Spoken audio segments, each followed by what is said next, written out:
saya Cici Miski Hermina Salidin. Saat ini saya bersatu sebagai mahasiswa semester 4 di program studi teknik pertambangan dengan NPM 0738231102 Universitas Khairun Ternate. Di sini saya akan memberikan sedikit penjelasan mengenai lipatan. Nah, baik. Di sini saya akan menjelaskan apa itu lipatan. Jadi, lipatan adalah lapisan batuan yang mengalami pergerakan dan perubahan kedudukan sehingga membentuk lengkungan yang diakibatkan oleh deformasi. Pada awalnya, lapisan batuan yang melengkung merupakan bidang perlapisan yang awalnya datar dan horizontal. Dengan demikian, dapat dianalogikan bahwanya singkapan perlapisan sedimen yang memiliki kemiringan nol belum mengalami deformasi yang membentuk struktur lipatan. Struktur lipatan ini terbentuk akibat gaya tektonik dan non-tektonik. Perbedaan dan kedua proses tersebut adalah mengenai pola lipatannya, keberadaan scan site pada permukaan bidang, lapisan batuan dan pembentukan setelah batuan terbentuk. Lipatan tektonik terbentuk akibat tegasan kompresi dan tegasan ekstensi. Pada umumnya, yang sering terjadi adalah yang disebabkan oleh tegasan kompresi. Tegasan kompresi ini menghasilkan pola lipatan dibandingkan dengan tegasan ekstensional. Tegasan ekstensional sendiri adalah tegangan yang bukan serta-merta dari aktivitas tektonik, melainkan berat jenis dari lapisan batuan itu sendiri. Sedangkan lapisan non-tektonik adalah memiliki pola yang tidak teratur. Struktur lipatan ini biasanya terjadi pada zona besar, normal, dan terbentuk di hanging wall. Proses terbentuk lipatan ini relatif bersamaan dengan objeknya, yaitu blok batuan yang mengalami sesar. Terbentuknya struktur lipatan tersebut dinamakan rollover. Di sini juga saya akan menjelaskan mengenai pengklasifikasian lipatan. Dalam pengklasifikasian lipatan, secara garis besarnya ditentukan berdasarkan kedudukan serta orientasi struktur sayap lipatan.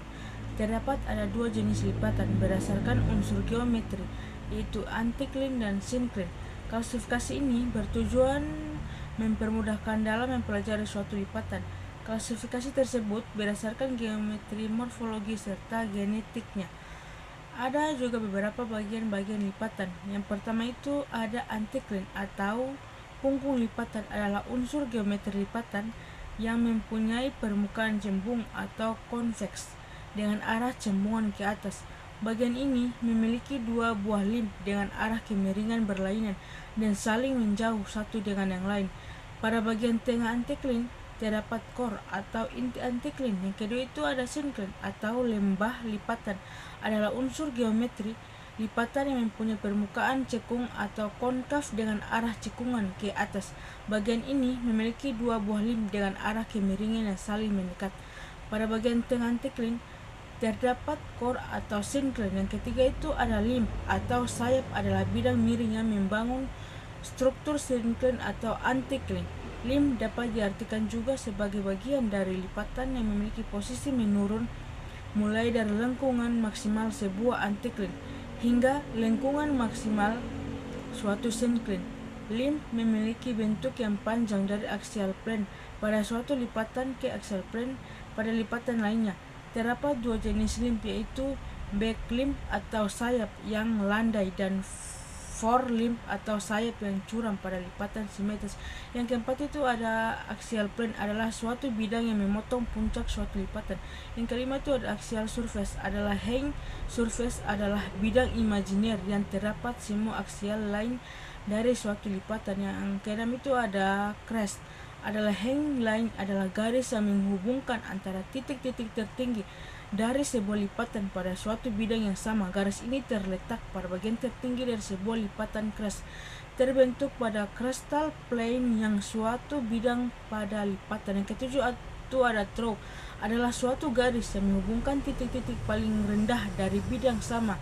Garis ini terletak pada bagian paling rendah dari sebuah lipatan. Trough terbentuk pada suatu bidang lipatan yang disebut dengan trough line.